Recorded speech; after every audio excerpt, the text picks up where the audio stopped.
I got a friend on the fire department. Everybody says we kind of look alike, and then his his name Atwood is my dad's sister's side. Like that's but she married into Atwood, so it's kind of funny. Everybody says we look alike, but it's actually not possible. You know, it's not. But like when you get down to like, there's a lot of similarities to things. Like, Yeah, yeah. Like,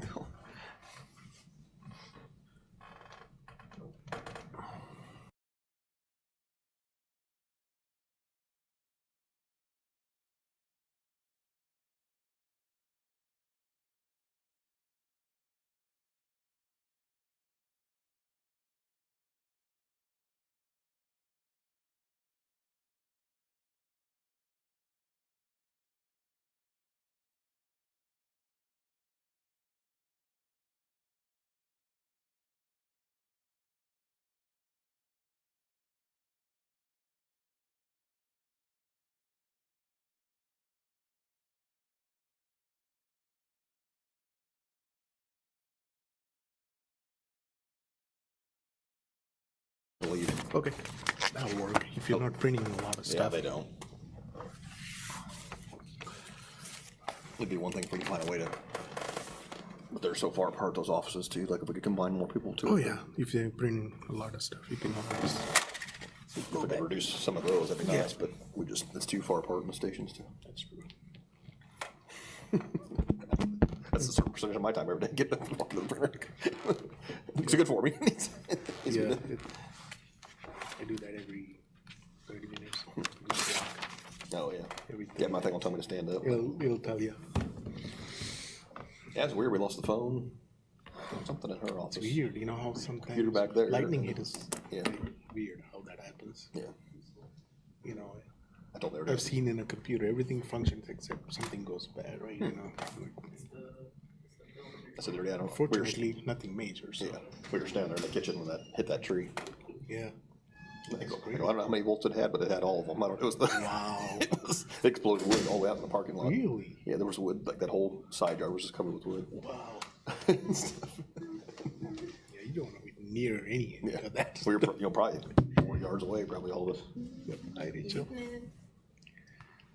Wow, that's Empty chairs can crazy. But then, yeah, even like certain places.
I think she said right the first of the year, I think that's what she said, yeah. next year. Yeah, So we already paid till, we're good till, I think October's like the renewal time. She'll ask, she said something about October, that's another renewal. okay. And I sent her a thing about what increases were coming, she never did answer back. I think she answered, but I don't think she ever got back. Okay. Is there a second page or something on the Should back? be a lot. Or we stop at 13? Oh, it doesn't have a back? No. Oh, Yeah, I don't have no, she we need to admitted give those you a capital back. things, so she never really gotten back to me on capital, so if that was a Don't want capital. to stop.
Okay, thank you. Yep.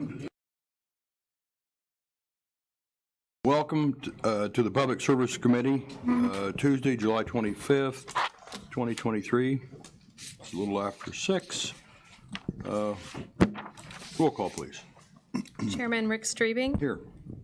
Vice Chairman Sherry Pickering, Here. Alderman Eve Ludwig, Present.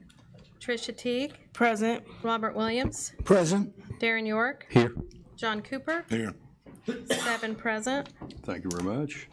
Puts us item number 2, the approval of the minutes for 6/27 of 23. I'll need a motion and a second, please, to accept. So moved. Second. Any questions on the minutes? If not, all those in favor signify by saying aye. Aye. Opposed? The ayes have it. Thank you very much. Puts us to item number 3, approval of the agenda. We do have one thing. When we move to 17, and discussion regarding city code sections will be 17C, and 17B will be discussion on city hall hours. I guess I'll need a motion in a second to approve the agenda as it has been changed. So moved. Second. Any questions? All those in favor signify by saying aye. Aye. Opposed? The ayes have it. Thank you. Puts us to item number 4, audience comments. Anybody like Has to- everyone had a chance to fill out a comment card that would like to speak? If not, we have no comments tonight. And Chairman has no comments. Thank you. Puts us to item number 6, approval of payrolls for 7/21/23. I will need a motion and a second to approve. So moved. Second. Have any questions on the payrolls? If not, roll call, please. Alderman Eve Ludwig, Yes. Teague, Yes. Williams, Yes. York, Yes. Cooper, Yes. Pickering, Yes. Streebing, Yes. 7 yes. Yes, thank you. Puts us item number 7, approval of vouchers payable for 7/25/23. I'll need a motion and a second to approve, please. So move. Second. Is there any questions on the vouchers payables? If not, roll call, please. Alderman Teague, Yes. Williams, Yes. York, Yes. Cooper, Yes. Pickering, Yes. Ludwig, Yes. Streebing, Yes. 7 yes. Yes, thank you. Puts us to item number 8 and 8A, the city clerk's report. Lisa Munson's not here this evening, but we have our assistant clerk, Rachel Hahn. So we have items of information. We have nothing to report tonight. Nothing to report, We're just busy. just busy. Yeah. Well, thank you.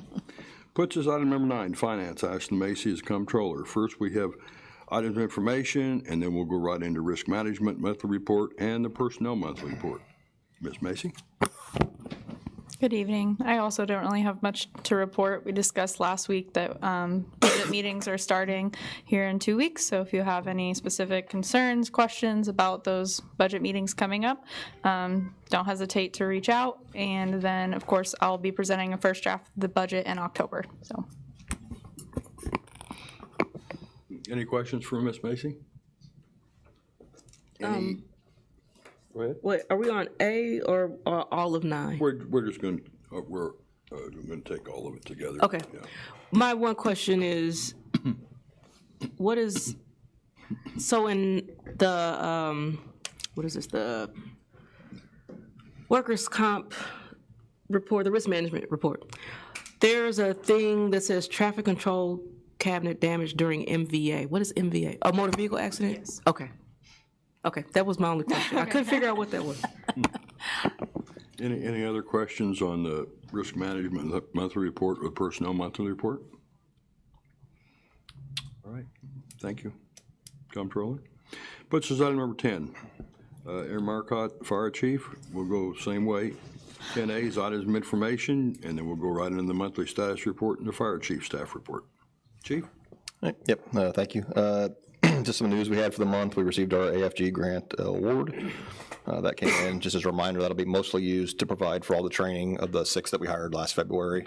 It'll cover their initial set of gear and all that, all the training that we sent them to, and some of the overtime and expenses that were caused from them being at the schools and things. So that's where the bulk of that money is going to go to from the city for us. We got an update on the aerial ladder. It has now been moved to the end of August due to parts and things. So we'll just keep watching that with them. A couple things going on in town right now. They are doing smoke testing, so that has caused us to have a few more alarms than normal if you see us out and around with the sewers this week. So that'll be going on all this week. It's also high heat coming this week, so watch your neighbors and friends. Check on them frequently during that time. We've got a couple of things we got this week. We wanted to say thank you to Kaufman Towing. Kaufman Towing provides us with all the cars that we used last month to train. Closed up about 8 cars throughout that period of time to train on, and then they take in and turn in for scrap, whatever. So that's nice. They're also doing that again next week. We got our new airbags in, long overdue airbags for the rescue equipment. So we'll be back out there again doing some lifting of cars and some different maneuvers with the new bags to get everybody trained on those as well next week, if the heat can give us a little bit of a break.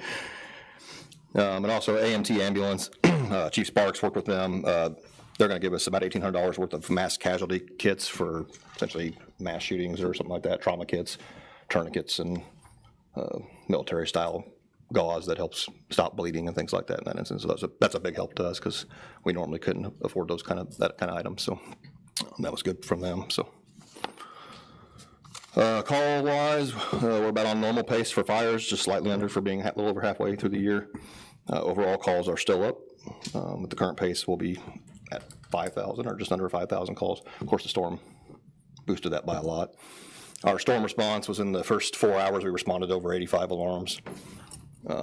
Unfortunately, the first alarm we had was a metal tower fell onto a LP gas tank and severed the valve. So that tied up about half of our resources just for that call off the very first call from that storm. And then the second one was an actual fire where the tree had fallen on the power lines, which fell on top of the cable line. So no matter what you did, it kept charging the house and just kind of kept them like so we had a little fire going in the house out on near Oakwood Avenue from the storm from that. So that tied up another good deal of initial resources. So once we got everybody back in, we started clearing some of the other calls. Most of them bulk of them are power line calls, of course, people just concerned. We had about 4 or 5 of those little situations where the house had pulled the meter off the house and caused some troubles and things like that. So just kind of worked through that. In the 24 hours since then, it ended up being about 135 calls just in that 24-hour period from the time of the first call to the last. So pretty busy night for those guys. For the next week, we kept up about a higher pace than normal, about double, and it's kind of tailed back to normal now. So that was all that information. That's about all I got, unless you guys got any questions. Anybody got any questions for the chief?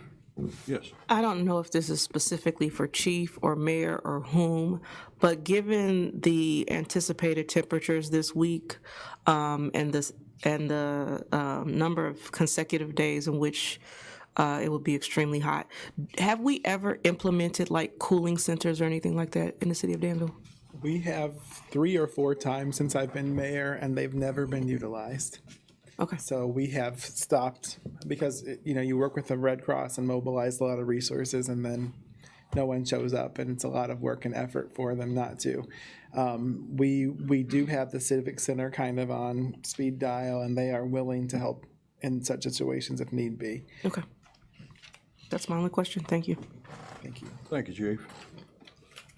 Puts us to item number 11, Human Relations, Ms. Sandra Finch, Administrator. We have the items of information and the monthly status report. Good evening, everyone. For the period of June 20th through July 17th, my office handled 24 complaints. New complaints consisted of 3 police complaints, 2 complaints against other city employees, 5 housing complaints, 1 public accommodation complaint. Open cases consisted of 8 police complaints, 5 employment complaints, 2 complaints, 4 complaints against city employees, for a total of 24 complaints. Do you have any questions regarding the complaints? Just want to talk about Community Day. It seems like everyone seemed to like the new location, having it downtown. So after talking to the mayor about it and getting feedback from some of the aldermen that were there, we're going to have Community Day downtown next year. Well, good. Thank you. Yeah, they also liked Church's Chicken that was there. Church's Chicken. No, it was actually Lee's Chicken. Oh, I'm sorry. I'm sorry. I was over in Indianapolis. So Oh, okay. I'm sorry. I mean, they're one of our sponsors, so I had to say I was it was surprised to Lee's see Chicken. that, though. Yes, I'm sorry. that's okay. Continue with that. Yeah, we have to say who our sponsors are, so. Well, what's nice about having it even downtown, you do have a small venue where they can get on the stage and, Yes, yes. The setup is more intimate. Lincoln Park is nice, but it's kind of big, and I think that's what people liked about it. It was more intimate, and also for the people who helped set up, it was a lot easier, and everything was just right there on that one street, so it made it really nice. Yep. Thank you all. well, thank you for continuing with it. Thank you. Puts us to item number 12, Information Technology, Agnos De Silva, Administrator. Items of information and his monthly status report. Agno? Thank you, Chairman. You should have the monthly status report in your packet. Are there any questions on that? Still busy, huh? Yeah. Okay, so I would like to update on the AT&T project. We have 90% of the work complete. We have Harrison Park still pending because of the construction involved in there. So we hope to get that done by mid-September, I believe, so, or earlier than that. So we're hoping to get everything switched over to AT&T. So we will have some sort of overlap with Comcast till then. May need a budget amendment for a couple months of monthly billing, but I'm working with AT&T to see if they can give us a credit instead. So I'll do my best to get a credit instead of doing an amendment. And that I just would like to thank Suhail, Cody, Adam, just taking on that extra workload and trying to help keep everything going. So I appreciate those guys a lot. And I've been focusing more on working with AT&T, trying to get our networks upgraded and everything. I'd also like to thank AT&T for their quick response when we had that storm. Sandra reached out to me, and I think there was a tree fallen, and one of the older persons, Yes. resident, and it was taking a long time because there was so much involved there, like the wires and things like that. The city couldn't do anything about it because unless AT&T and them took their wires out there. So they responded very quickly and then got everything taken care of, so. Yes, because of Agno, we were able to get it done a lot faster because it was AT&T wires that were around this big tree, and Public Works couldn't do anything to the tree until AT&T removed their wires. So thank you to Agno problem. for So- giving us that contact. So I'm glad we were able to get that sorted out that quickly. That's all I have. I'll be happy to answer any questions you may have. Anybody got any questions for Agno? Thank you, sir. Thank you. Puts us to item number 13, legal, James L. Simon, or corporate counsel. And we'll go right down to items of information and his statistical report. You all have the statistical report that I provide monthly. Have a question for you before I get into other matters. Would you like me to continue providing that on a monthly basis, or would you rather have it on a quarterly basis? It's going to, either way, it's going to, as we get further into the year, it's going to get longer and longer. But it contains, obviously, a lot of detail on what's happening within the legal department and the cases being opened. Think about it, and maybe next committee in August, or for me, it'll be September. I won't be here for the next Public Services Committee, but you can let me know if you want to send me emails. All 4 inspectors are doing outstanding. The 2 new ones have caught on very quickly. I'll give you a good example. Rick Brown, who was promoted to lead inspector, and he's also International Code Council certified in property maintenance issues.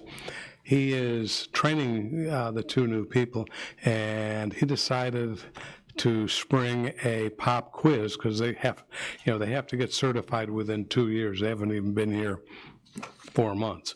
But one of them scored something like 95 on the pop quiz, and the other one scored, I think it was 80-something in the pop quiz. They're learning, they're applying, and they're doing outstanding. And if you notice the total report, in the month of June alone, we had 104 total warnings issued. I don't think we've ever had that many total warnings issued at any point in any given year. If you check out the city's website and you go to the property maintenance and code enforcement page, you're going to see a lot of new things on there.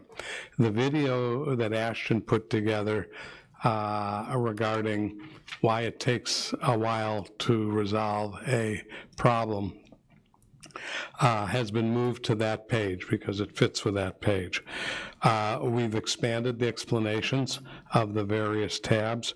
We've provided a flow chart on how the process works from the moment a violation is noted.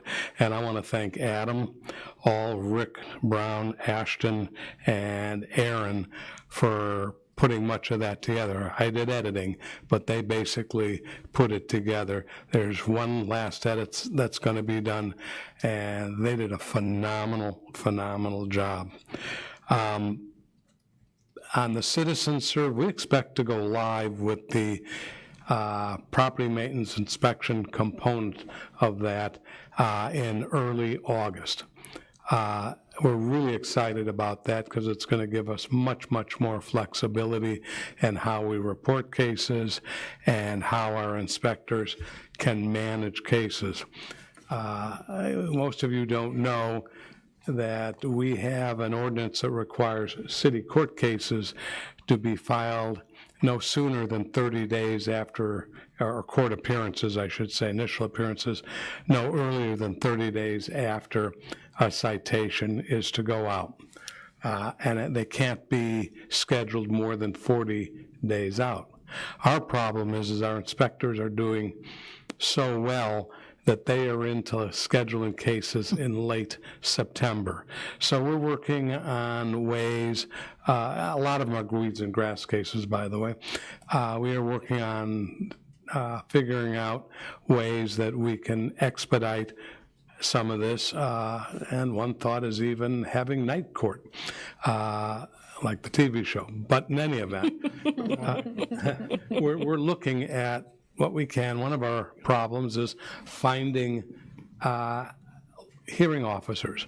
Twice we put out an ad for hearing officers, and we had no responses. So we're looking at possibly amending our code to expand the type of people who might qualify for that.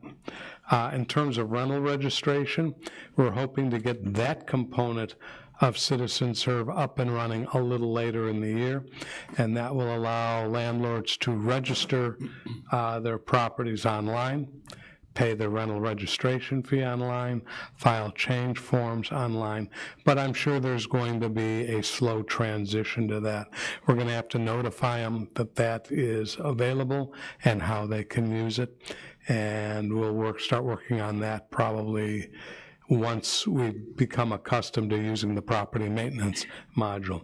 I know Public Works, Logan has been working very hard on their components of Citizen Serve.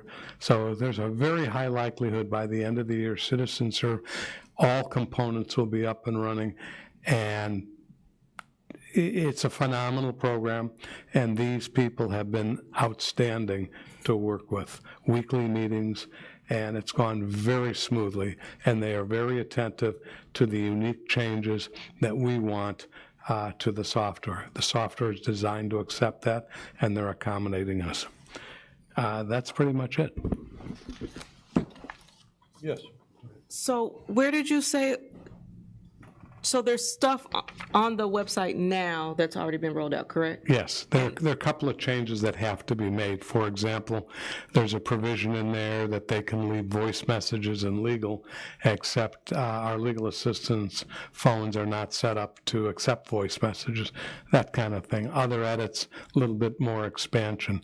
But if you go into, I think it's under Public Services, and you look at the second link down, it should be there. Property maintenance and code enforcement? Yes. Okay.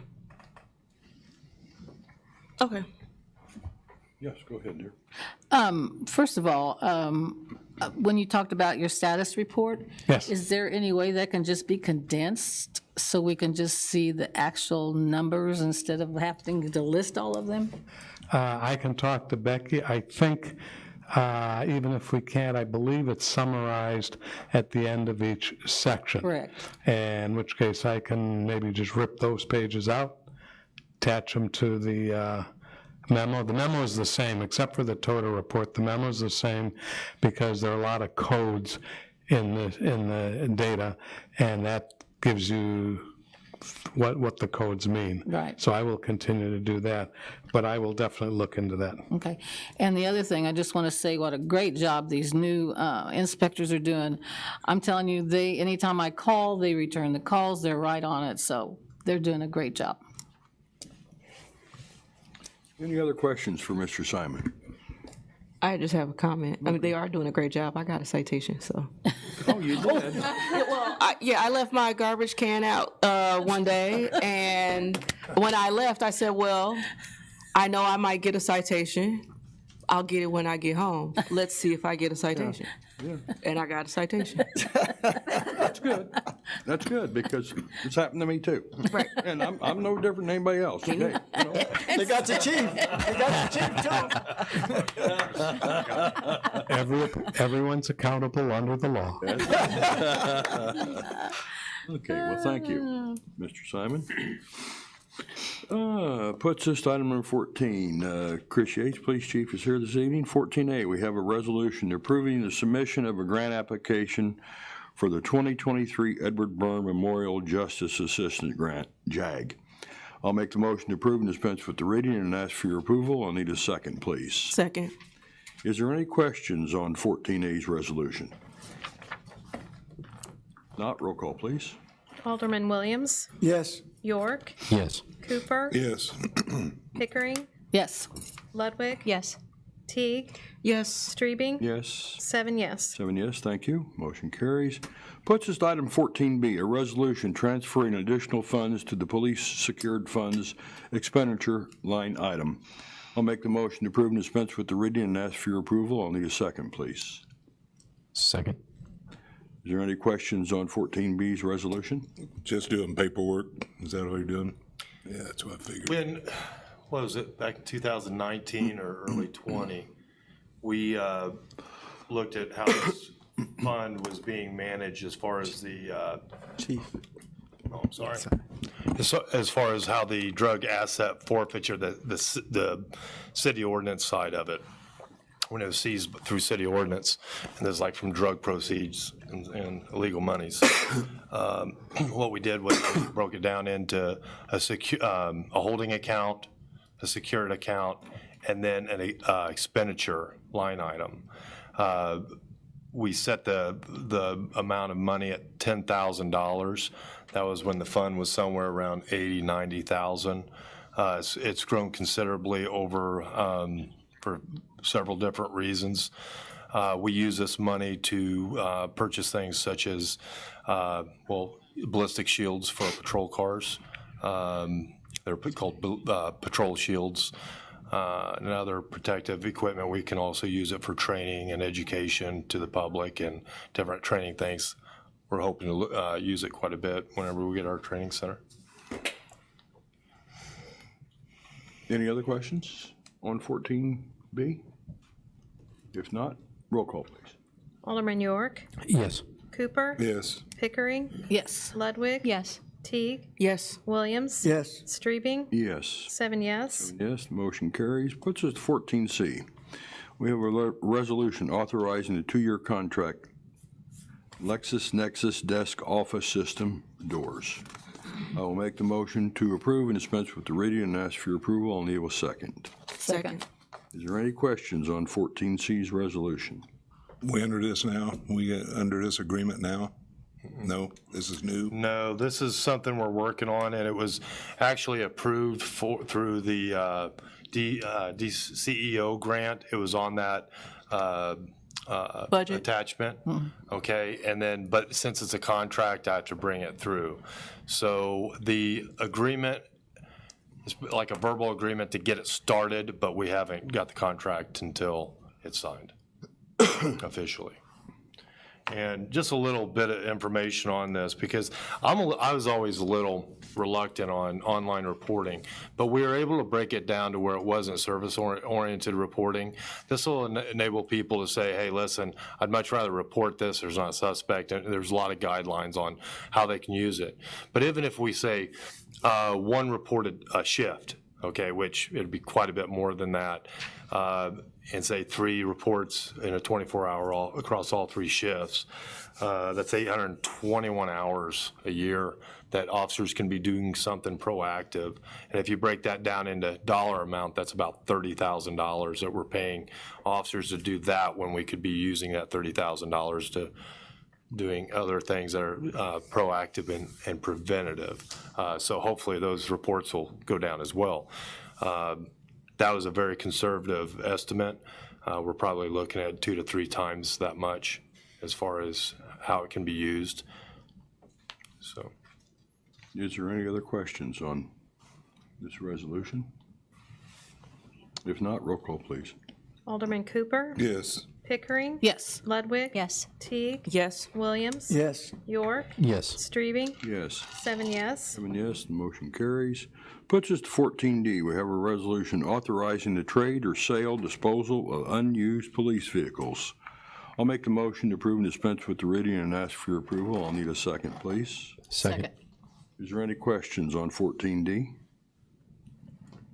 Not, roll call, please. Alderman Pickering? Yes. Ludwig? Yes. Teague? Yes. Williams? Yes. York? Yes. Cooper? Yes. Strebe? Yes. 7 yes. 7 yes, the motion carries. Puts us to 14E. Items of information, we'll have 1 and 2, June 2023 offense data and 2023 year-to-date offense data. Chief? Let's see, that was for June. June was running about status quo to last year, slightly higher than 2022 as far as the month of June and month of June only. About a 7 on the indices that I bring to you. About a little over a 7% decrease this point into the year of 23 compared to this point in the year of 22. What I like to see a little bit more even is that we are seeing a steady decrease we had a huge decrease in 2020 from 19, and that we're still seeing some decreases or positivity anyway, to where we can see that we're going in right direction. We're not close to where we want to be though. Any questions on what you're seeing? And I can provide more information if there's a particular offense that I don't have listed. This is what seemed to be most important to the community at the time. Is there any questions for the chief on either one of these? Chief, you got anything else for us? Well, we've been working really hard on developing the department as well as increasing the numbers to that number that we're budgeted to, which is it's been tough. A lot of work's been done, but we've got 4 officers in field training program right now. They're doing excellent from what I've heard. I haven't heard anything negative. We've got 3 officers at PTI. They're meeting standards. PTI does a wonderful job in taking a civilian and turning him into a police officer that's certified. It's difficult, but we see a high success rate through graduation. Once they come into the field training program, it's just as long as the academy, and that's where we turn certified police officers into Danville police officers that have to meet our standards. And that becomes really difficult for them, and it's something that we have to stand tough on. It's a 25 to 30 year investment with Tier 2. We have to look at that. And it's something that's very difficult to be flexible on. So we're sticking to where we need to be on that. We selected 5 out of a group that came through for employment and swearing in. That'll take place, I believe, August 29th, if I recall. And they'll be going to the academy September 2nd, 3rd. It'd be this first Sunday. Those 5, we feel pretty positive about those. And we'll be moving forward with that. A little update on the DCO grant. Obviously, we got approved for that, and we talked about it before. We'll probably have to spend a little bit more money than what we expected on Friendly Town because part of it got a little clipped, but we'll figure it out. And I'll tell you, Kaylee Sanchez with Finance Department, she's been doing a wonderful job taking a lot care of the paperwork. Reporting to the state, especially under a DCO grant, you better have everything taken care of properly, or because it is a reimbursement grant. She's doing a wonderful job. We've been communicating very well. We meet again tomorrow just to make sure we got everything covered. And another big asset in this, and I went because the police department wouldn't be able to do it by themselves without the help of the other departments, specifically Public Works. You know, between Sam, Dave, Joe, Eric, and of course Carl. They're doing a lot of work, and as well as I don't know who all their supporting staff that they lean on whenever they're doing work, because we do have work going on at the Public Works building. We have work going on, going to be going on at Friendly Town. So it's a team effort amongst more than just one department, 3 departments primarily. And like I said, I'll be in debt, and I'm sure that if you guys need help from me later on, I'll be sure to step up. So that's about where we're at, and it's moving along. Got a lot of work to do. Any questions, comments for the chief? The swearing-in chairman is August 30th, Wednesday at 9 a.m. here in these council chambers, if anyone would like to join us. Probably have to remind me a couple more times. Thanks. Oh, one other thing. We are going to be putting out stuff for this Citizens Academy this year. I'm hoping this will be the last Citizens Academy that takes place at the Public Safety Building. We will open up the enhanced Citizens Academy, hopefully this time next year. But I recommend anybody that has any questions of our day-to-day operations and some of our strategies, as well as a look inside of the criminal justice system. It's 8 weeks, 1 day a week. I think it's on a Wednesday or Thursday night. I think there's people in here that can attest to it's a very good time, and there's things that even though think you know about the police department by reading this stuff, that is such a minute amount of stuff that you can knowledge you can gain by seeing what these officers do on a daily basis, as well as the inner workings of the police department. So if you have a little bit of free time, it's a good time. We have a lot of people that do it over and over, and we've actually had to tell some people, hey, we need to leave some open slots. So, but you're welcome to come. I think it'd be eye-opening. And I will testify that it's an excellent program. Really, everyone should go. Yeah, good times. Thank you, Chief. Puts us to item 15. Public Works, Carl Carpenter, Director, has a 15A resolution approving a sewer asset transfer agreement with Bungie Miller Incorporated. I will make the motion to approve and dispense with the reading and ask for your approval. I will need a second, please. Second. We have a motion and a second. Chairman, Assistant City Engineer Eric Childers is here if anyone has any Yes, questions. anybody got any questions? This agreement came about starting about the end of last year. Bungie Milling approached the city about expanding their facility there, which would be over North Street, vacated North Street, and vacated Lawhoff Street. And in doing so, they would be building over city sewers, the storm sewer and the sanitary sewer.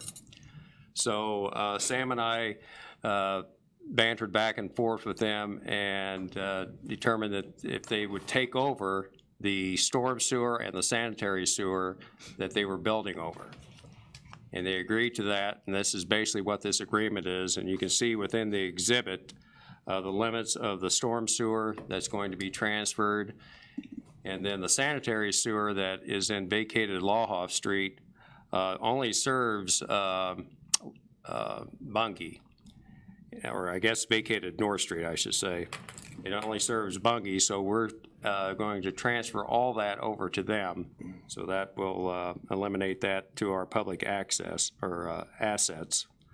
So that's the gist of the agreement that we've been working on for probably 6 months. And I want to give a shout out to Corporation Council for their help in developing this, because we went back and forth many times with them on this agreement.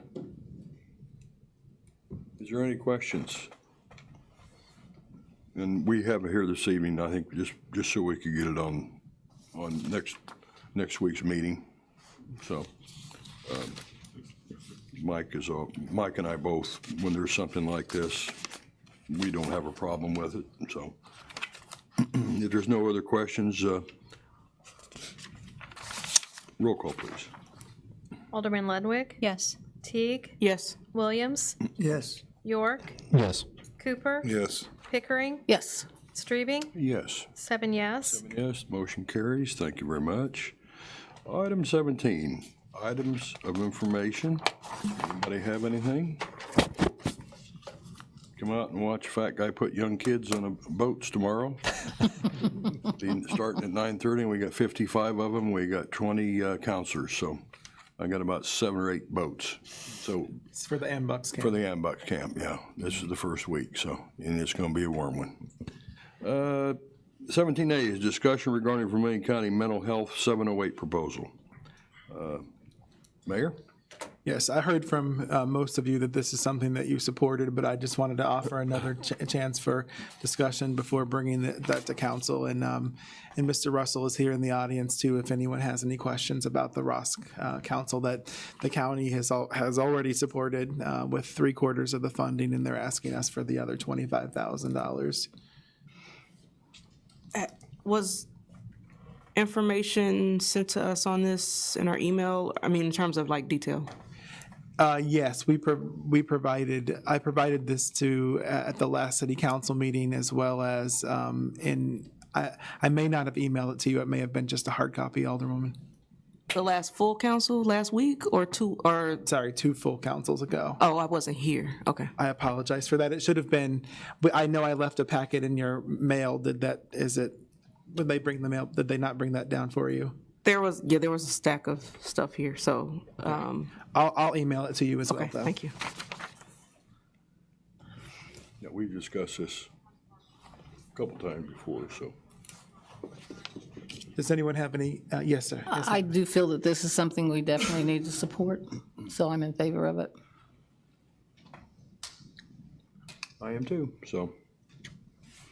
And it's just discussion tonight, so. Right. Anybody else have anything they would like to say on this one? If not, thank you. Puts us to 17B, which will be discussion on the city hall hours. Mayor? Yes. So I don't know about you all, but as an alderman, and now all the more so as mayor, one of the biggest complaints that I get from people is their inability to do business with the city of Danville in hours that work for them. With us being open from 8 to 4:30 and closed from noon to 1, for most working folks, that is exactly their working hours. So if they need to see someone, they want to talk to someone, they wish to come in and pay a bill in person and such, it's next to impossible for most working folks to do that. So you all who were on the council will recall that one of the things we negotiated in our clerical contract, and it's already in our public works and has been for almost 2 years now, is the changing of hours, potential changing of hours from Monday through Friday, 8 to 4:30, being closed an hour at lunch from noon to 1, to being open 4 days a week, Monday through Friday, from 7:30 to 5:30. That way people could come with only a half an hour lunch from 12 to 12:30. That way people could come either before work, after work, or during their lunch hour to still do business with the city of Danville. And I know that was something that everyone seemed to support at the time. I didn't like it. I complained about it quite a bit, but it happened, so. I'm glad to see we're fixing it. Oh, you complained about our existing hours, you're saying? Yes. Okay. And so that's something that if we want to do it, we have to give the union at least 60 days notice before we would move forward. So I wanted to, Chairman and I talked about it, and I've also discussed it with Chairman Poor, and we thought as a better service to the community that this would allow us to better serve the community if we were to adjust our hours as such. The other thing that we discussed, quite honestly, is the potential for being as a recruitment tool. You know, one of the things that seems the generation that's younger than me, particularly, the generations, I should say, at this point, that are younger than me, value is their time. So not only would it allow us to better serve the community, but it would also possibly provide an incentive for employees knowing that they would have Fridays off. And so, you know, and talking to the comptroller and talking to most of our staff about this, it's just something that we feel would be a good way to serve the community and help us recruit talented individuals. What Yes, were the ma'am. hours again that they would be? 7:30 to 5:30, Monday through Thursday, and with a 30-minute closure for lunch. 30 minutes. Yes, ma'am. In discussion, this would not, as we've discussed previously, we would not recommend changing the dates of service or hours for our inspectors, because that would give them an extra, you know, folks an extra day to do the wrong things. And our inspectors seem to concur with that assessment, as well as Mr. Simon, their supervisor. But what that would allow them then is a day where they're not getting constant phone calls and such, that they can still be out in the streets, but also be here a little bit, doing some of the paperwork that we need in order to successfully prosecute cases in both our court as well as the circuit court. And I think in our discussions, most of the people that are in City Hall would like to see to go to this. I think we have maybe one person out of all of them, so. And I can tell you that most of the folks that you see here are here later than that anyways, by a good bit. I just want to say that young man in the back there is shaking his head. He's happy that you proposed this. So it must be pretty good. Yeah. He's with us, though. Oh. We need him 5 days a week. How about 6 days? No. Would this only apply to City Hall, or would it apply to all facilities? Like, would Public Works work the same hours or no? Public Works laborers already do work the same hours. However, the upfront, they do not. So that way contractors can still pull permits and things like that on Fridays. Okay. So engineering and community development do not work these hours currently. Okay. It's the first I've heard of this, and I'm going to have to be sold on it. I don't agree with it right now at all. I mean, I'm going to have to hear what the public says on this. I mean, sure, the employees are probably going to love it, but I want to hear what people out there say. Well, I think when we done this, not last contract or the contract before, Public Works didn't really want to do it. Then they got into it and they liked it. We had the different times and the different, when the standard time and everything changed and everything. Then they kind of liked getting the Fridays off, but we also got more out of them because we were working 10-hour days.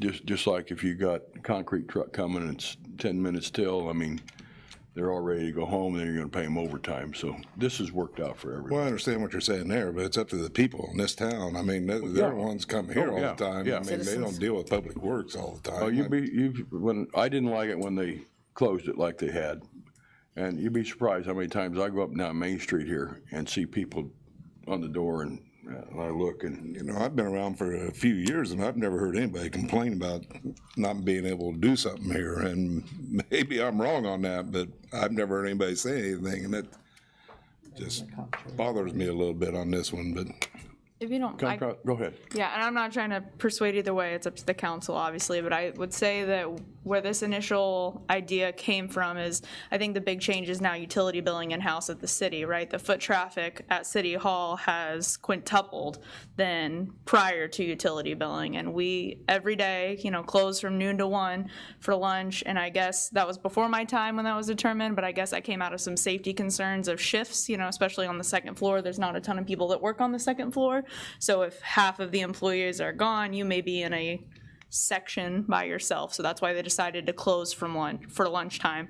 We almost every day get individuals multiple times a day walking up during that lunch period, tugging on the door, irritated they can't come in, irritated they can't do business with us, and we can't take their utility payment. And that's tough. And if you're walking by on your lunch period to go to the restroom, they're looking at you, there you are, I'm out here, the door's locked. So then to be nice, you open the door, explain they have to come back in 40 minutes. It's not great, and an hour is a long time to be closed, especially if they just miss us by a couple minutes. And I don't know about other divisions, but we lock up our drawers every hour on lunch. We don't leave them out, so then they're already closed. Even if we were willing to take them, I know it just turned 12:02, the computer shut down, the drawers are locked up. It's just really inconvenient, as opposed to saying 15 more minutes. That's very different than 45 more minutes that they have to wait. And to the hours I think that are being proposed are 7:30 to 5:30. So that's a half hour earlier than what we have now and an hour later than what we have now, and they can come on their lunch. So that's just the thought process of, I think, where the idea originated of 410s. I understand that, but I mean, is that the only department it's affecting? I mean, couldn't they say 9 to 5:30 or 9:30 to 5:30 for one or two of those employees or whatever for 1 or 2 nights a week instead of the whole city hall being shut down? Well, so there's a couple, I guess, factors that I would respond with that is that my positions, the positions in my division, which again, this is not just about finance or anything, I just wanted to answer your concerns, are union positions. So then we'd be picking different shifts for different union employees. Then there's safety concerns if there's only 2 people working. What if someone calls off? What if someone has to go home sick? There's questions about internal control because we have cash handling in my division. So there's just a couple different reasons why it makes more sense to have the division's open or the division's closed than trying to coordinate various shifts.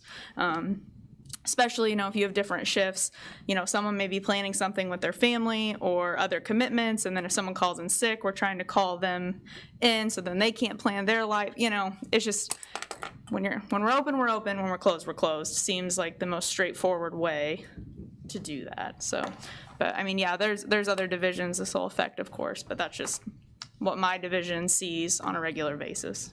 And a lot of times, Alderman, what will happen is someone will come in for one thing, and then they want to stop by and ask the city clerk, oh, I need to reserve a pavilion. How do I go about doing that? Or they'll come by to see me, but then they've got a citation for their toter, so they want to talk to legal too. Or they come in to pay a bill, but they want to ask, Ashton about a community event that's coming up. So you see people wanting to come here for a variety of reasons. A good bit of the traffic is for them wanting to pay bills and such, but it's for a variety of things. So it doesn't just, it affects them the most, I would say, but it doesn't just affect them.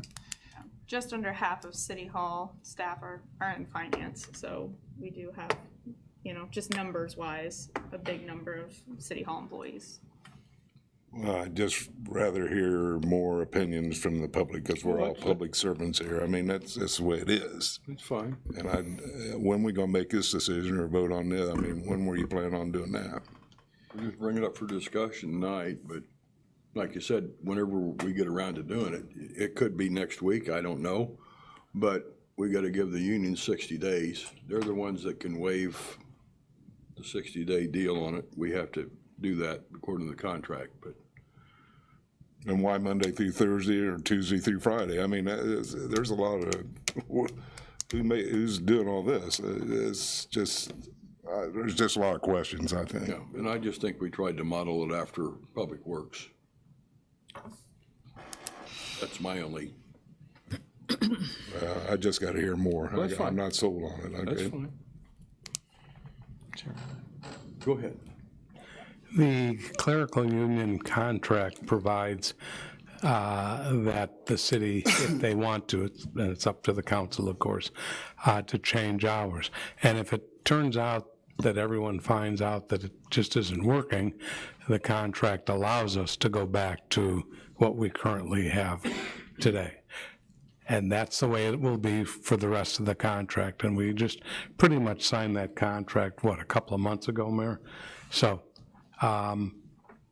we can always go back if it isn't working and all. And I think part of the reason that they chose Fridays in addition, as Chairman Streebing indicated, to parallel Public Works, so we don't have all these different segments working all these different days, is a lot of people, at least my experience being on the second floor, traffic on the second floor and at our window is much less on a Friday than it is in other parts of the week, because people are mentally thinking weekend. So, you know what, I'll put it off till Monday or Tuesday. So, like I said, no hurry. When you feel comfortable with it, holler at me or something, and we can, I can talk to Mike, and we can, even if it's Public Works, we can get it on their minutes so we can vote on it. Like I said, this is all new to me. Well, that's and fine. I didn't know anything about this. So. I'm not wanting to push. I'm just wanting to get you some information, so. Is there any other questions on this? If not, thank you. Puts us to 17C. Discussion regarding City Code Sections 31.30 and 31.35 concerning City Council and committee meetings. I'll turn that over to Vice Chairman Iverson. Thank you. You've had this ordinance proposal for several weeks now. It's been discussed in Public Works, it's been in the media, so I don't want to go into great details on it again because you guys have the details. What I do want to mention is some of the things the ordinance does not do. It doesn't make it any more difficult to hold meetings. The quorum is exactly as it is now. That hasn't changed in the least. Voting can still be done in a meeting as long as you have a quorum. We're still going to take majority of the votes. So that's, most of our votes are unanimous anyway. And the ones that aren't are like one person will vote, like somebody who doesn't want to go into closed session every time who will vote no. But other than that, our votes are very rarely any kind of controversy. But it just seemed right to have it as a majority. It doesn't stop a motion. We'll go, oh, this is the change. Since we started it, we had originally said that if it dies in a committee, it doesn't go to the full city council. Several aldermen and alderwomen thought that was a bad idea, so that's not going to appear in the final proposal. A vote now in a committee would go to the full city council as approved, recommended, or not recommended, but either way, it would go to the full council for a vote. That was something people felt strongly about. Let's see. The whole basic idea on why Mike Poor and I sort of started into this, it just seemed like the American point of view, American principle, should be a majority vote. And it really wasn't in some senses.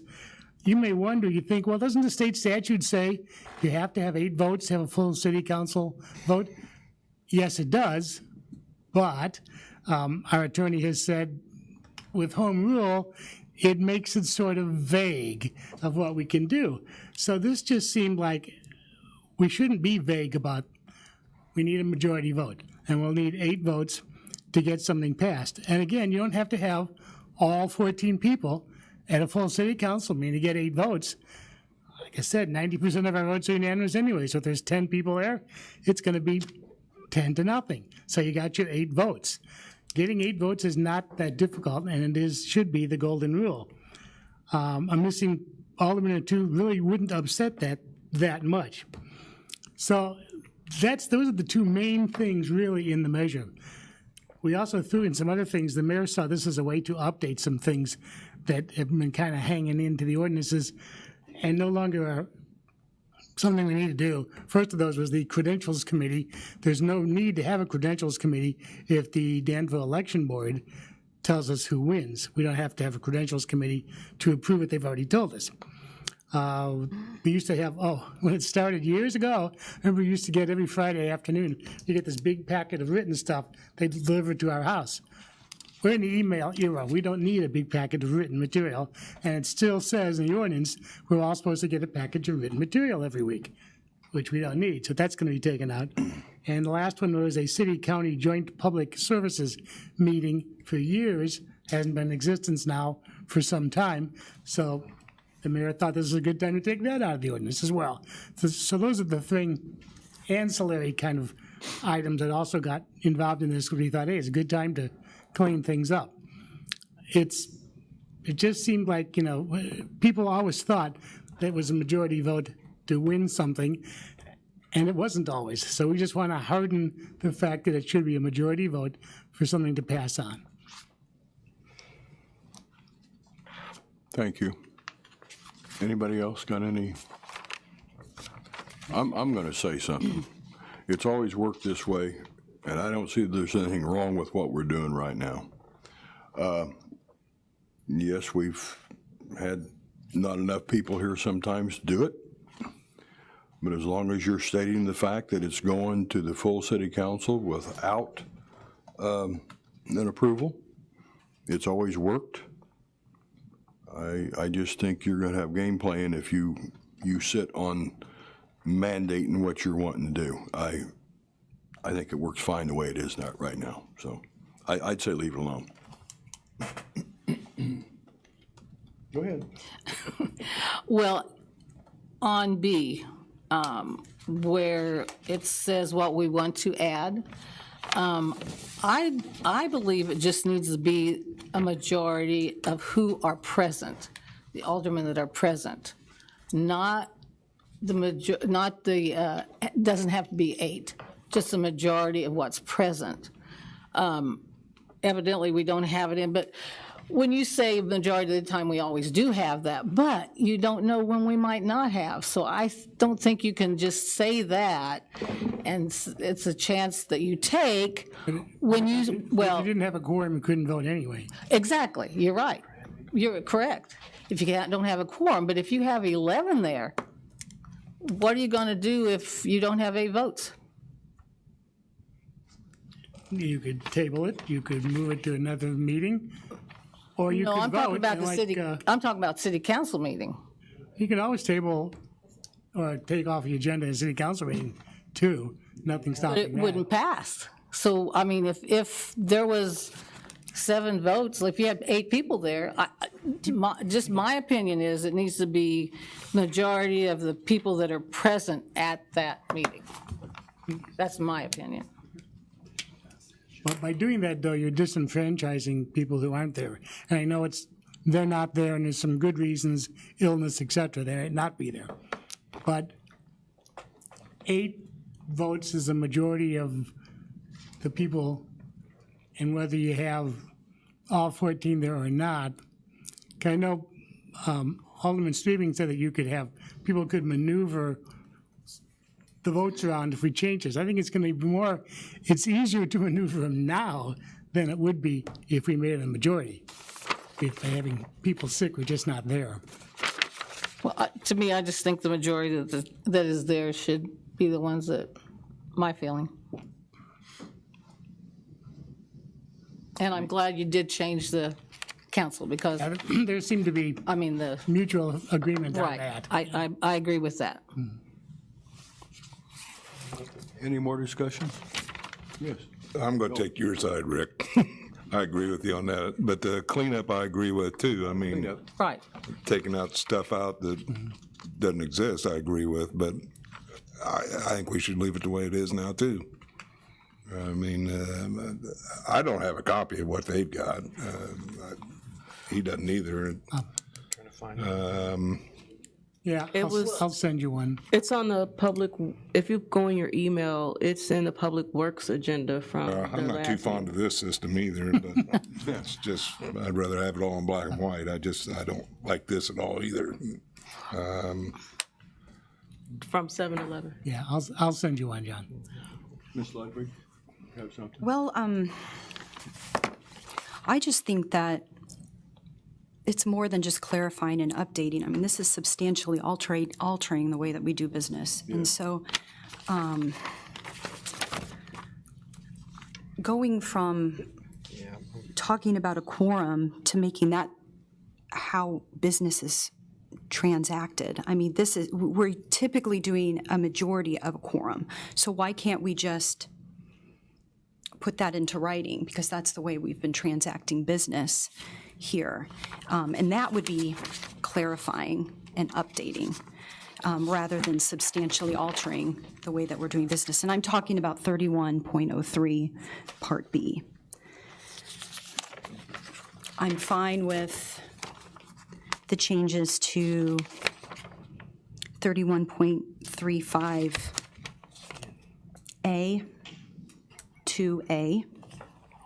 I'm fine with 31.05B, C, I think that's, no, change to a B, C,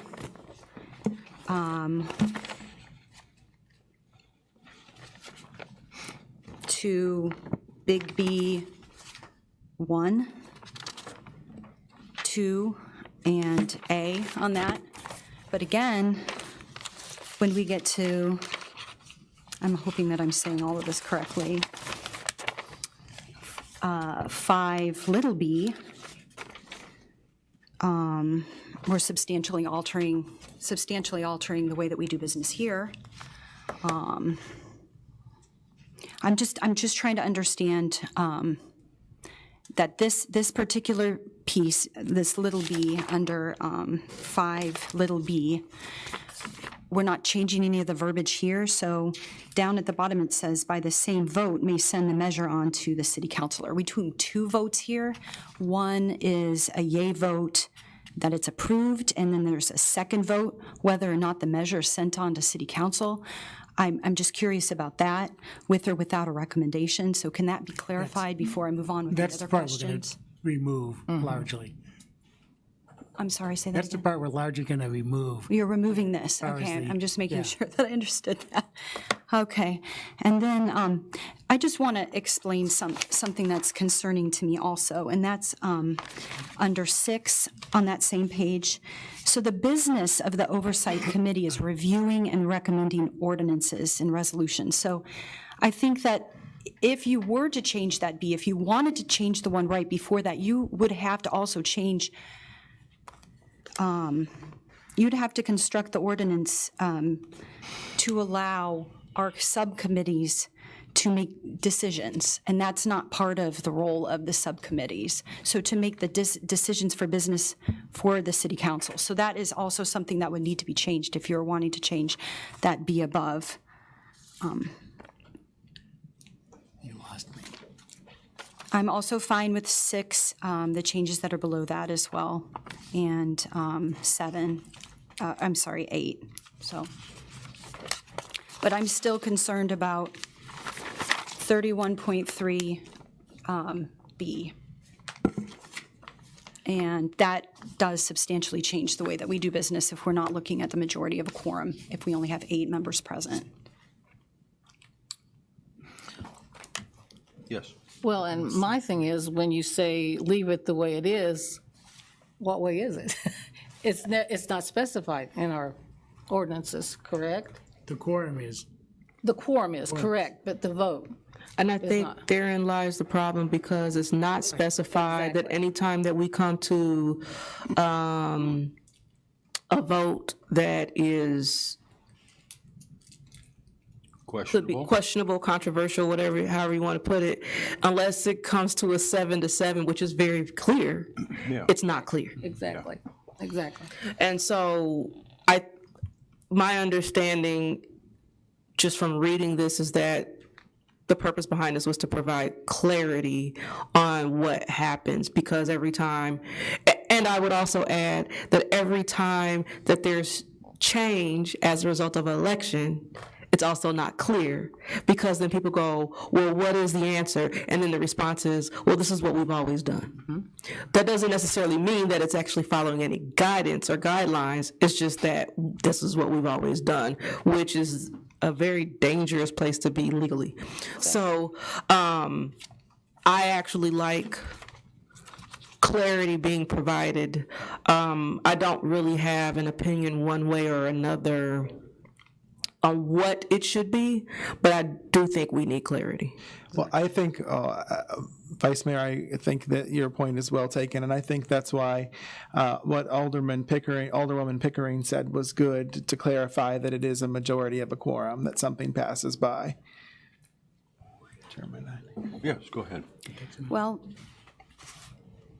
from when I was talking prior about clarifying and updating, which is what we as a council would like done, why don't we clarify and codify and put into our ordinance exactly what we have been doing prior? And then that would be clarification and updating our ordinance instead of just leaving it as it is. So I would propose that instead maybe we need to write down the numbers. What is the majority of a quorum when we have 11 people? What is the majority of a quorum when we have 10 people present at our city council meetings? So maybe that would help to understand the mathematics. Perhaps that's the problem. I'm not sure, but it's just a proposal I have. Anybody else? Yes. Majority of a quorum on a committee, I think, is the main issue about what we're trying to do. Because that, if you only got half the council anyway, you should at least have a majority of the committee. A majority of a quorum puts at 3 people, and that just doesn't seem, you'd have to have a majority to win an election. You'd have to have a majority to win a vote. That's simply the way we felt on a committee. It should be majority of the committee, not a majority of the quorum of the committee.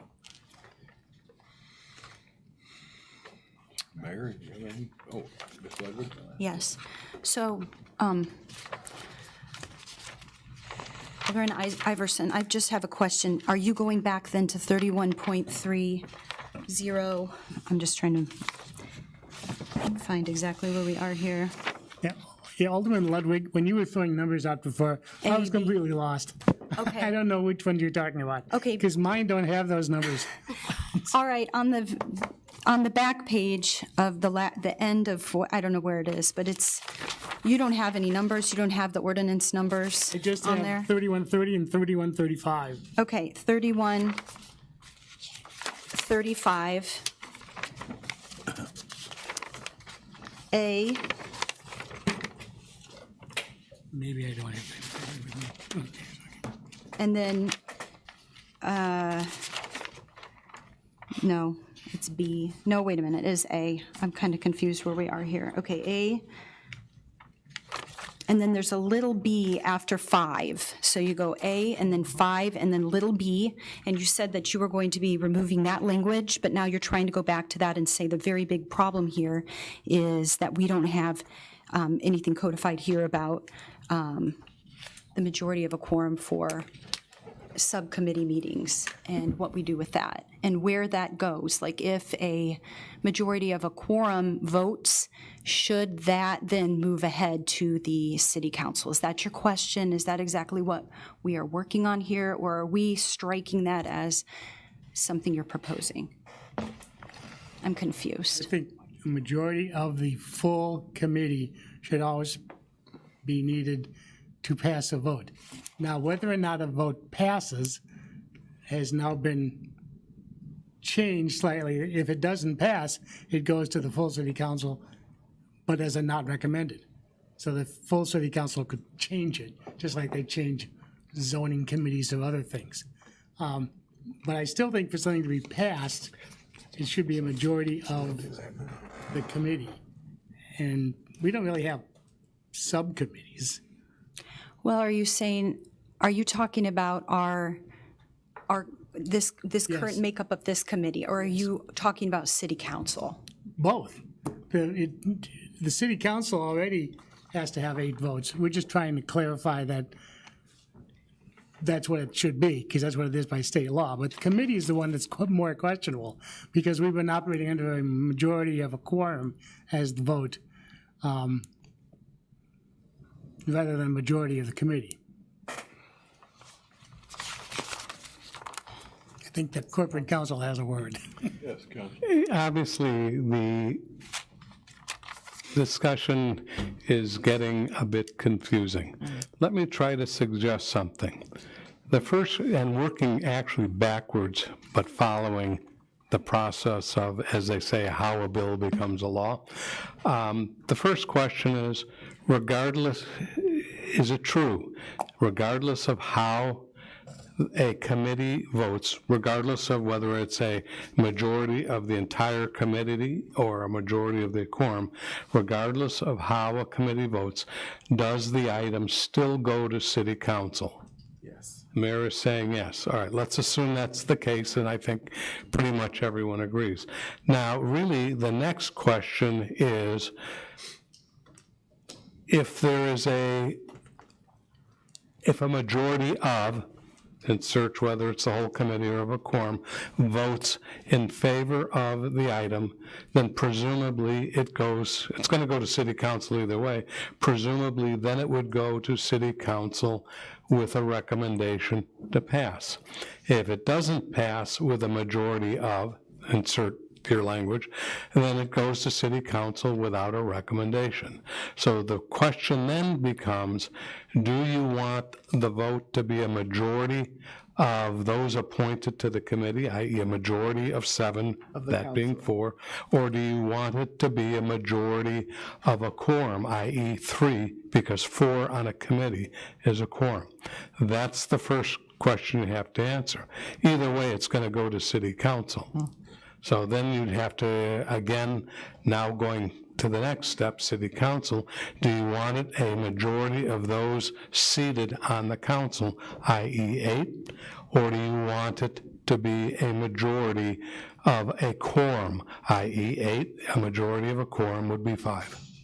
Either way, if somebody has an interest, depending on if it's a hot topic and somebody wants to play games, no matter how you phrase it, somebody will have a way of, quote, playing games.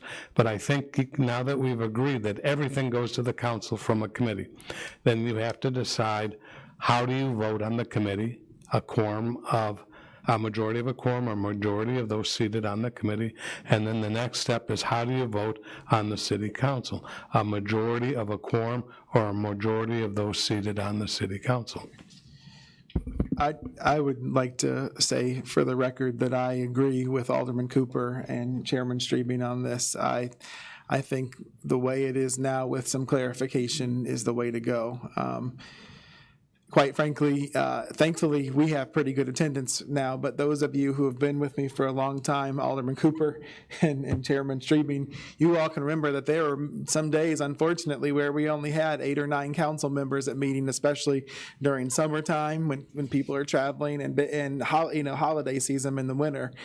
You could get to a situation where you only have 8 or 9 people here, and if all of a sudden you have to have 8 people to vote for something, if you have one person that votes no, then you're in big trouble.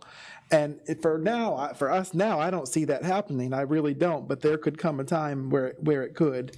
And that would cripple our ability to do business. For example, we sometimes things go from, they're supposed to be in public works, but Chairman Poore allows them to go to public services or vice versa because of time sensitivity. Like we've had recent grant applications, right? If all of a sudden,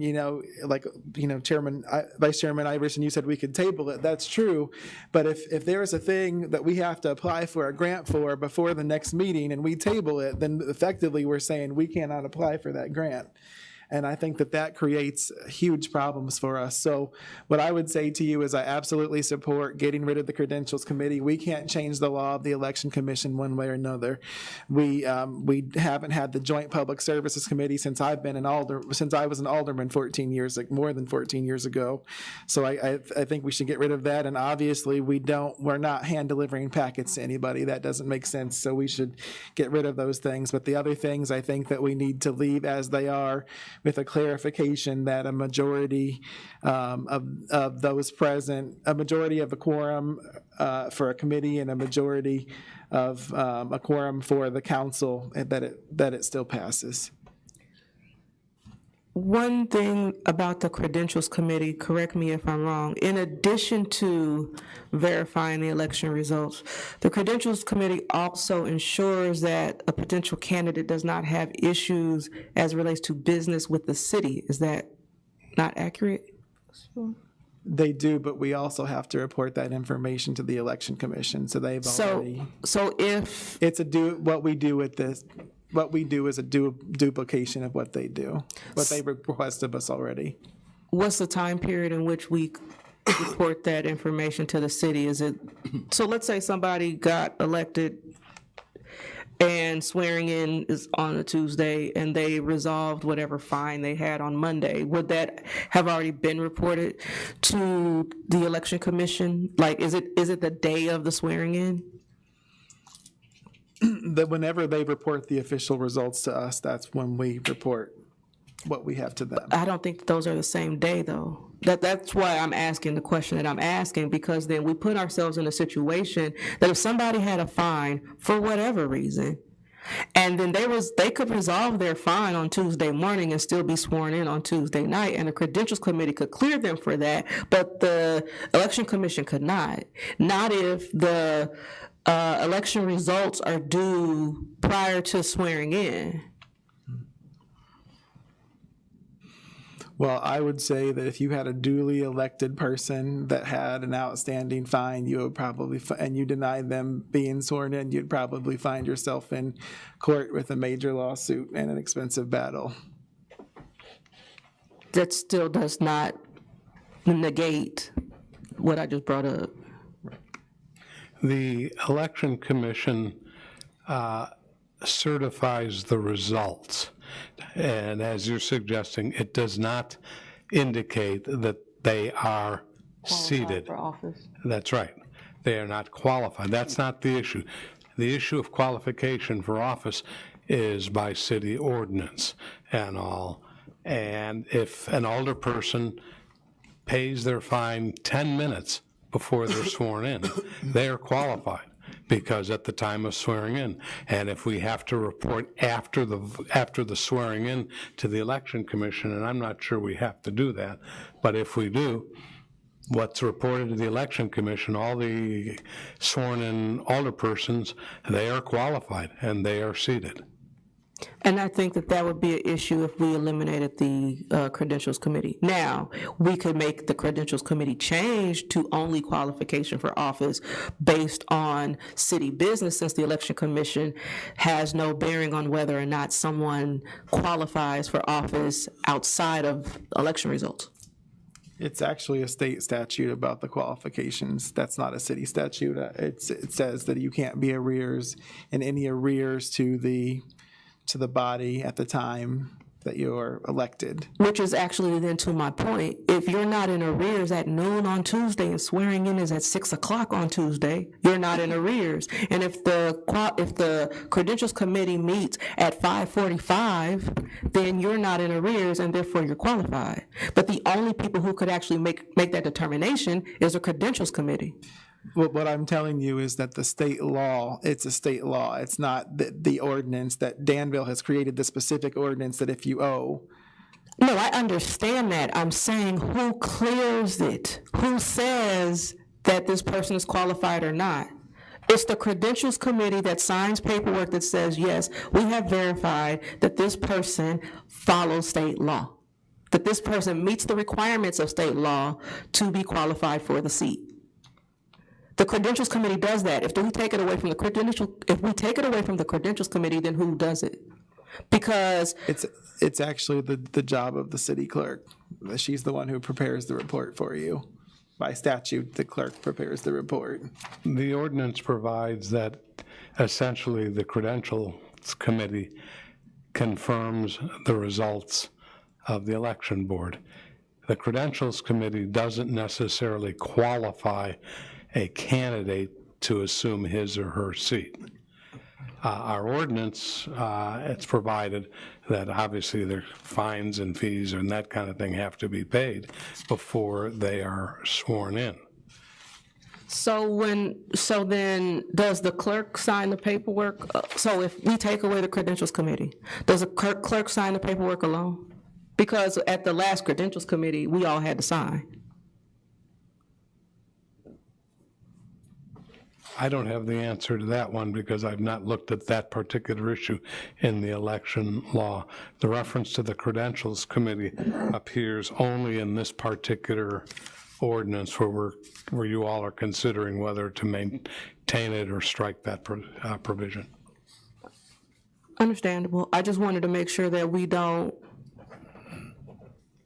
accidentally prevent ourselves from another type of issue because we overlooked what the credentials committee does, because we're only thinking about election results and not about the other pieces that make sure that a person qualifies.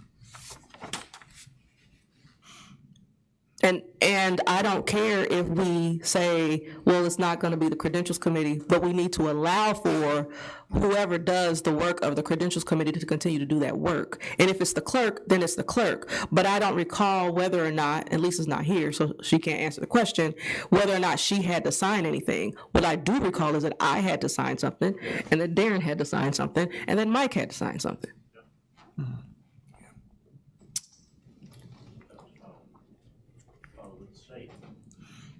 And it got, thank you, and it got filed with the state, yes. We can provide more information, look into it. There you go.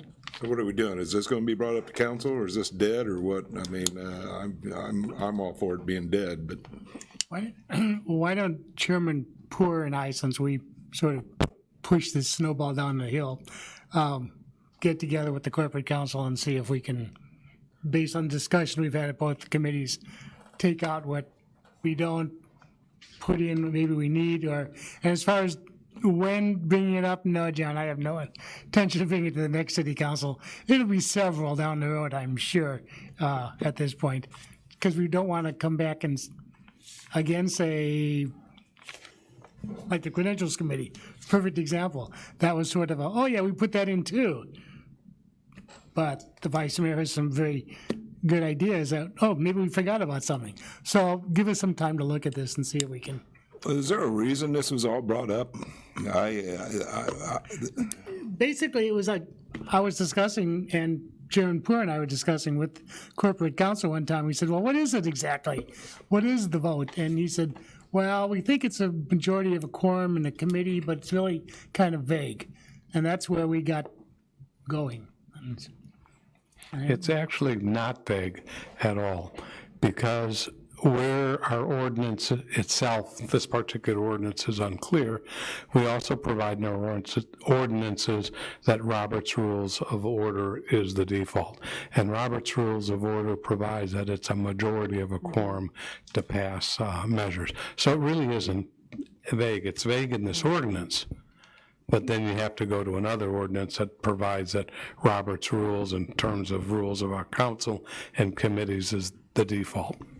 But he said something about this is all mandated by state or supervised by the state, and then he brought up home rule. Now, why? Well, here's the problem, and I brought this up during the Public Works Committee. The Illinois Municipal Code deals with this. You have the election law in terms of the process and what it takes to be a candidate, and then what's required to win an election. That's election law. But the Illinois Municipal Code is really confusing, not in terms of this issue. On some matters that a council considers, you may need a supermajority, 2/3, or in a couple of cases, 3/4 vote of a quorum. Others provide supermajorities of those who are seated as alderpersons. Others provide for a majority of a quorum. Other provisions in the municipal code provide that it's a majority of alderperson seating. It's haphazard.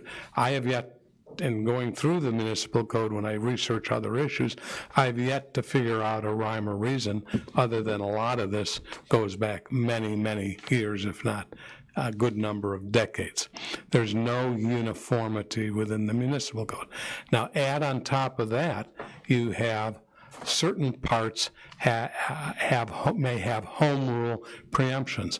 On all of the stuff we're talking about, there is no home rule preemption, so theoretically, a municipality can set its own rules for passing ordinances and resolutions. And that's basically at the heart of what I was asked to help draft for Alderpersons Poor and Iverson. I mean, I don't take a position either way on this. This is a city council political issue. Yes, Mike?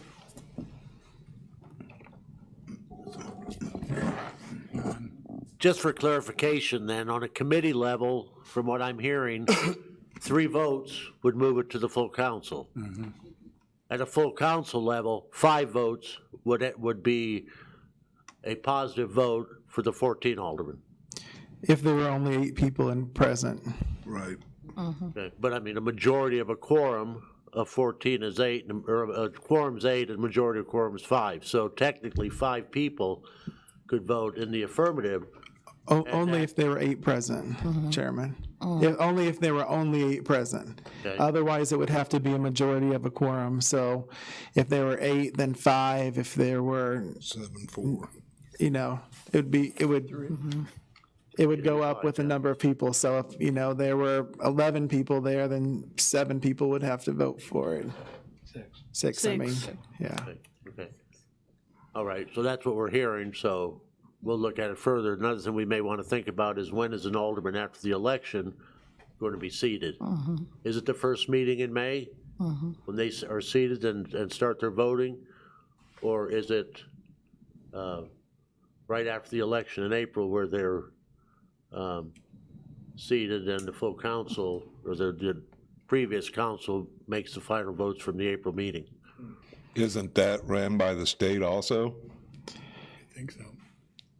Yes, and the best way to do it is to have it all in one meeting, which, in looking back at the records, we did do at least twice. Since I was an alderman. I know they're seated at the first meeting in May, but can they be sworn in April? No, they're sworn in. When they're sworn in, they're seated, not physically sitting in a seat. It has nothing to do with that. The moment they're sworn in, they are deemed seated. They are to be seated, which means they have to be sworn in, on the first council meeting following May 1. What many municipalities do is they have their meeting, and then one of the last acts of the meeting is the swearing in. And the reason it's done at the end of the meeting is the outgoing alderpersons, because they've, in this case, been on a committee or a committee of the whole or a study group, whatever each municipality calls it, will have familiarity with the issue, and those will be their last votes. Then at the end of the meeting, but before it's adjourned, the new alderpersons are seated, and they vote on adjournment. That's their first vote, and then they start substantive voting at the next meeting and at their committees. Does that need to be somewhere in the ordinance stating that? No, there's a state statute stating State that. statute, okay. And if our ordinances don't address something, and we've got a lot of state statutes out there, and we don't cover a lot of stuff in our ordinances, obviously the state statute controls. Okay. Unless there's a home rule preemption, then we can't have an ordinance, but there's not in this stuff at It was this also point. brought up at the Public Works meeting during discussion that maybe we should do away with the Public Services and Public Works committees and just have a Study sessions. study sessions, Or committee of the whole. or as a committee as a whole. And the only reason I think, and the mayor kind of broached that subject, that was kind of my, I forget what I called it, but my let's blow up the ship concept or whatever. I had a name for it. But right now, only half of the council, I mean, you know, to your all credit, look at the number of non-committee members tonight who are here. And that's not always the case, and it may be because of this issue, it may not be, but to your all credit, it's wonderful to see that. But from a voting standpoint, only half of the council votes in a committee to move something forward. In a study session, if that's what you want to call it, or a committee of the whole, all 14, assuming everyone attends, gets to discuss the item and decide to move something on to the council for final action with or without a recommendation. Otherwise, there's a lot of duplicative discussion at city council that can be eliminated by having a single committee. And that's another question we need to address. Do we want a committee as a whole or study sessions rather than having separate committees? No. So that's just some questions too. Mr. York, you have a question? Nope, I just have an opinion. Let's have it. He's got our opinion. Yeah, I just believe, I think the public works and the public services is a good thing to have those separate committees in that process. I do too, because everybody gets to review it. They get copies of it when we get it.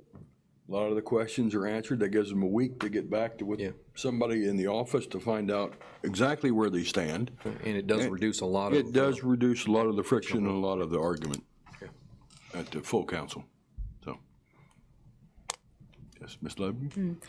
Well, it's really my opinion that we do, one way or another, need to clarify this ordinance and not just defer to Robert's Rules of Orders, but make it really clear so that we all understand exactly what's going on. And if we have to put the numbers in there, what is a majority of a quorum when you have 7 or 9 people and then 8 people and, so forth? I think that would be helpful. That way we would have that clarification within our ordinance. So also, another opinion that I have, we do talk about subcommittees and study committees and so forth, and then we talk about our oversight committees, but within this ordinance, we need to be specific when we're talking about our oversight committees and not just write the word committee. So when we're looking through this to make changes, just for clarity and updating, I think we need to, instead of just having the word committee each time, we have oversight committee often, and then sometimes we'll just say the word committee. That's confusing, especially if we do have subcommittees and study committees that we're operating out of. So we just need to be very clear about that as well. That makes sense. Anybody else? All right, well, you guys, you have at it. Pick away, fellas, pick away. And I'm sorry to say this, but it'd probably be like the chicken thing, it'll be here for a while, so. Okay, under that, I think, Ms. Wands, I think you got a neighborhood group meeting coming up here a couple days? Thursday? At the Art League at 6 o'clock. Logan is going to speak for us. Very good. Thank you very much. And I'm just going to request this. I'd like to get a report or something from the city treasurer. It's been, well, May, and before that we had some problems, and I don't think we really got a report then. I would just like to have a report from something from the treasurer's office. I know there's only certain things we can do because he's an elected official, but he is our treasurer. And I'm just, I dealt with audits and everything many years with the Department of Corrections and everything, and I can just see this going to be a problem if we don't have paperwork, and we haven't seen paperwork. You know, I wasn't always the kindest person to the other treasurer. I always asked and demanded that we have reports on a timely fashion, and they were getting pretty good, and then it was 5 or 6 months, and I had to say it again. So we're going now on 5 or 6 months, and we really need something. I don't know how finance can actually do anything without the watchdog, who's the treasurer. And if there's a problem somewhere, it's going to cost us in the long run when we have the outside audit come in, and it could be a doozy. So I know probably things haven't been cleaned up from the last one, which threatens us and puts us in bad light for any type of money, grants, et cetera, to the state. So I would really like to see the report. And me being an old guy and being around for years, we did have problems years ago in the treasurer's spot. And it was a lot of problems, and it was a long time ago. But when I come on the council, I asked the questions. And it was like, oh, don't talk about that, and I'm not gonna talk about it in the building.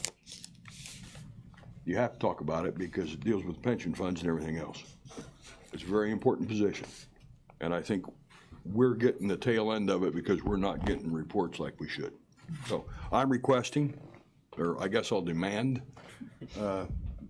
by next week, we have something in writing, at least to keep me at bay and quiet.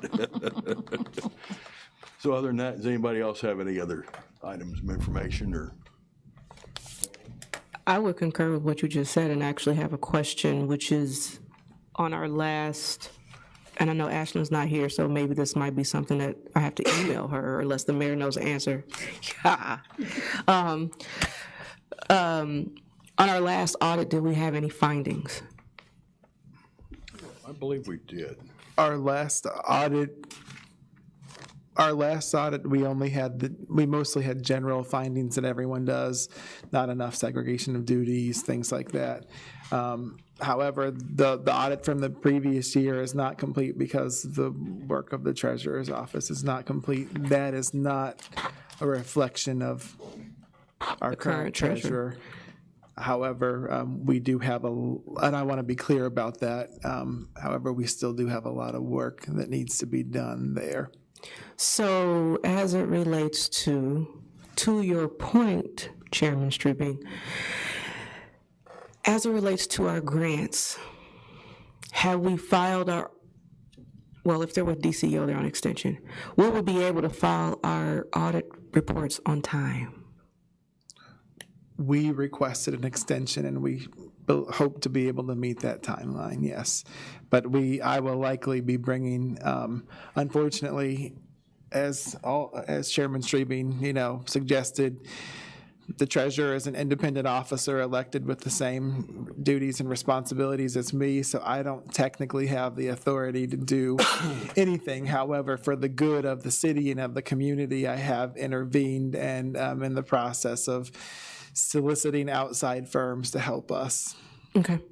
Because I just want to make sure that, I'm sure many of us know, but the public needs to know that all of the grants that the police department, fire department, many other departments have worked on and that are reimbursable, if we don't have our audit into the state agencies on time, the city could then be on the do not pay list, in which case we could be expending money and not being able to get reimbursed, or worse, we just won't get the money. So it's definitely important for those issues to be resolved. And thank you, Chairman Strubing, for bringing it up. You're welcome.